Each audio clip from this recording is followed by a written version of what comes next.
Hey everybody, it's Kathy coming to you from Dance Forever Dance Studio, and today I'm going to give you some tips about shoe shopping for dance shoes. So a lot of times when we are new students, we're asking what type of footwear should we wear? And we want to buy a pair of dance shoes because it's going to make it so much easier to do what you're learning on your lesson. Are they required? No. Some studios do require them. Here at Dance Forever, we realize it's an added expense. But if you're investing in dance lessons and you're investing in learning the proper technique, eventually you're going to want to buy a pair of dance shoes. And you have so many options. So I'm here today to kind of show you my favorites, what to look for, and why, and what you need to think about when you are purchasing your dance shoes so that you can make the right purchase right from the start. So there's many different styles of shoes, and I'm going to show you first some sandals.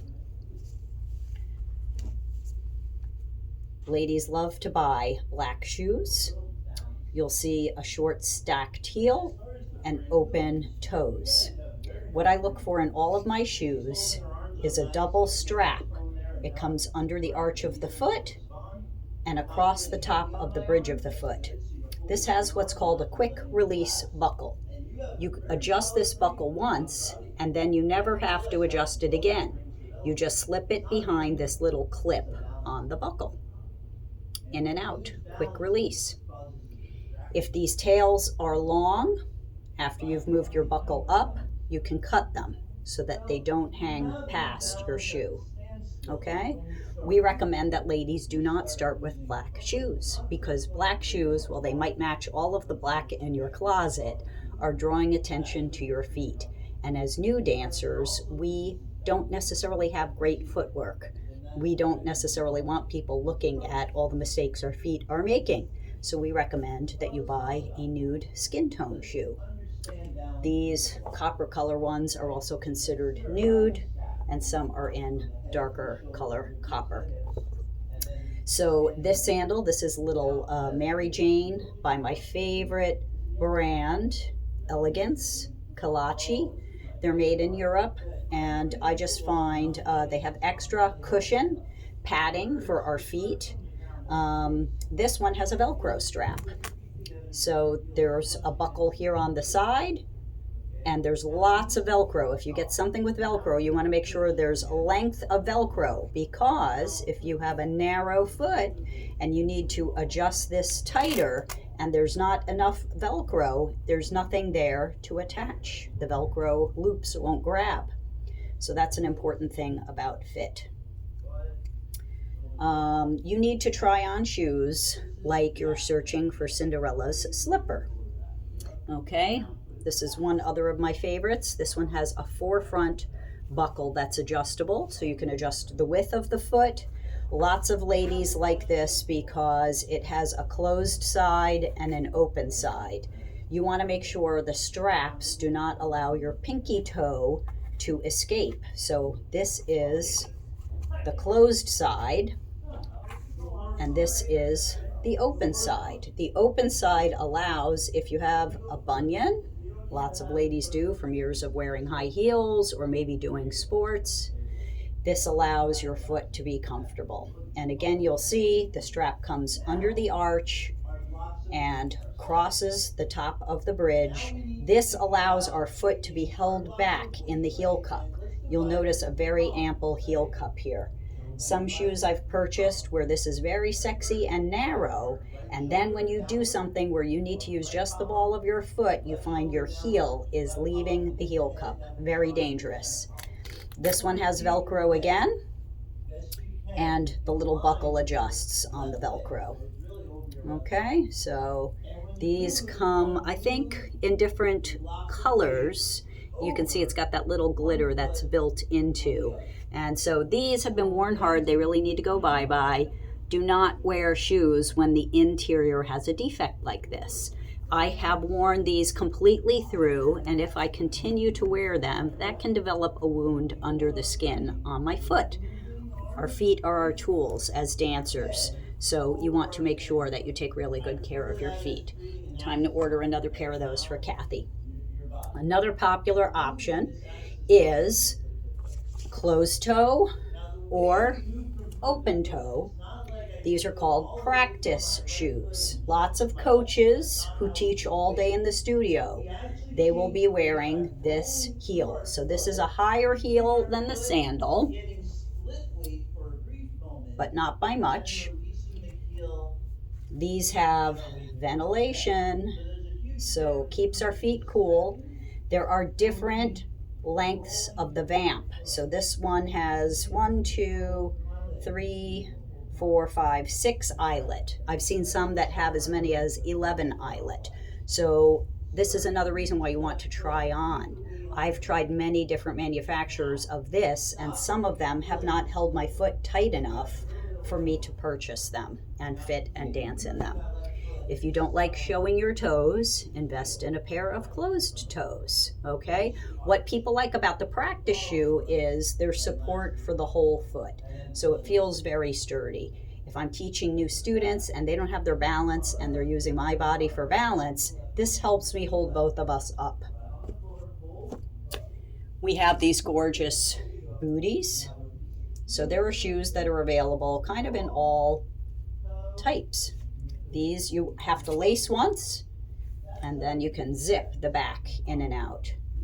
You'll notice all these shoes have suede on the bottom. The suede on the bottom is perfect for dancers, making it easy for us to turn. If you have something that has plastic on the bottom, it's going to make you be gripped to the floor. There are lots of now sports trainers that are not necessarily court shoes made for athleticism, and those will let you twist. So rule of thumb when you're shopping for shoes is, do I feel balanced, my foot is secure, and can I twist like Chubby Checker? Okay, so on to shoes with leather bottoms. If I'm going dancing where there's not a wood floor, it's going to be harder for me to move on carpet and do turns.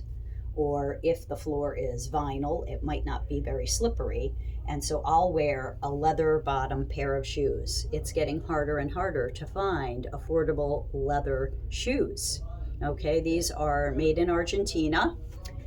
If I'm dancing with a newer student, I'm going to wear a shorter stacked heel. And if I'm dancing with somebody who's very experienced, they'll get this gorgeous stiletto. I'm pretty tall, so I have very few gentlemen that want me wearing my high heels. You'll notice this might have one strap, but it's coming across. Notice it's not up at the top of the ankle. It's coming back and holding again the top of the bridge of my foot back into the heel. Okay, they have all sorts of different shapes. This one's called the butterfly, and the front, I find this one fits my foot the best. Blue is my favorite color. And so you'll see the same thing with these. This was a limited edition print called Bird's Eye. So this kind of scale kind of looks like a bird's eye.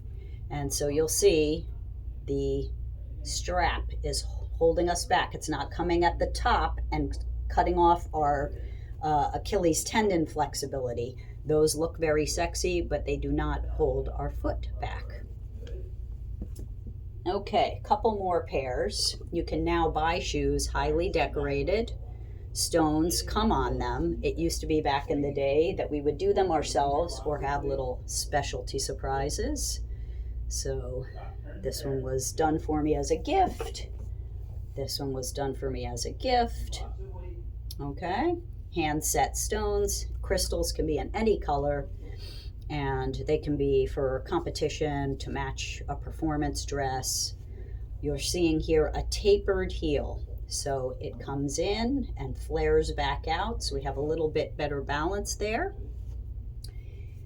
And the suede bottoms and the double strap, which is knotted here. So you will see this can come around under and over. And we have the quick release buckle again, slides in, holds our foot back. Okay, so shoes, the right tool for the job. I like to keep all of my shoes in a shoe bag. It keeps them together. As you see, this is just a little tiny peek into the many pairs of shoes that I have. And these straps I love because they are attached. They're not loose. So it's one block. They are wider than these straps, you might notice. These straps are loose. So these straps might let your pinky toe escape. These straps are not going to. Sort of like having a little baby gate, right? We're not letting the baby's head poke through there. This one, this buckle has to be threaded through. So this is an old school buckle. Every time we take it on and off, we've got to go through, find the hole. Okay, not the quick release. And the last pair of shoes I'm going to show you, you notice most of these are open toe. I find when you start dancing and you get used to open toe, you get to use the toes of your feet more. The other thing that you'll notice is where my footprint is. That's different than a street shoe. So many ladies end up buying the wrong size shoe because they order their street shoe size. And when I wear dance shoes, I almost inevitably wear a half size or a full size smaller, depending on the manufacturer. You'll even see some shoes that are made in Britain, and I might wear a 4 even though I'm a 7.5. Okay, so you need to make sure that when you have open toe, your toes are almost leaving the edge. We do not want our toe back here and having extra hang. These shoes are going to become more and more supple, like a glove, and this can actually become a tripping hazard. You will not be able to work the floor with your feet. If we're dancing smooth, and these have had some dances, look how dirty these are. So you have two styles of dance. You have your rhythm dances, like rumba, cha-cha, and swing, and you have smooth dances like waltz, tango, and foxtrot. And if you're competing, costuming is part of your grading. So what's considered proper costuming is a closed-toe shoe for waltz, tango, and foxtrot, and that's when I would wear these. Now these you do see, they have the loop at the back of the ankle, okay? I've had these for quite a while, and they do have the double strap, so it holds back my foot.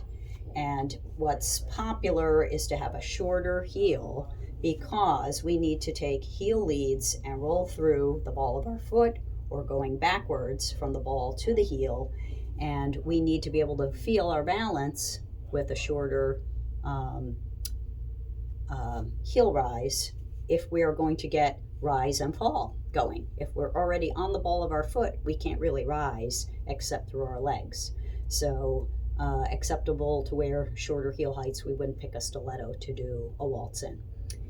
You can ask me any questions that you like. Find me at Dance Forever Florida. The number, if you need to find me, is 727-723-3269. You can text or call. Happy to help answer your shoe questions or dance-related questions. Thanks. Have a great day.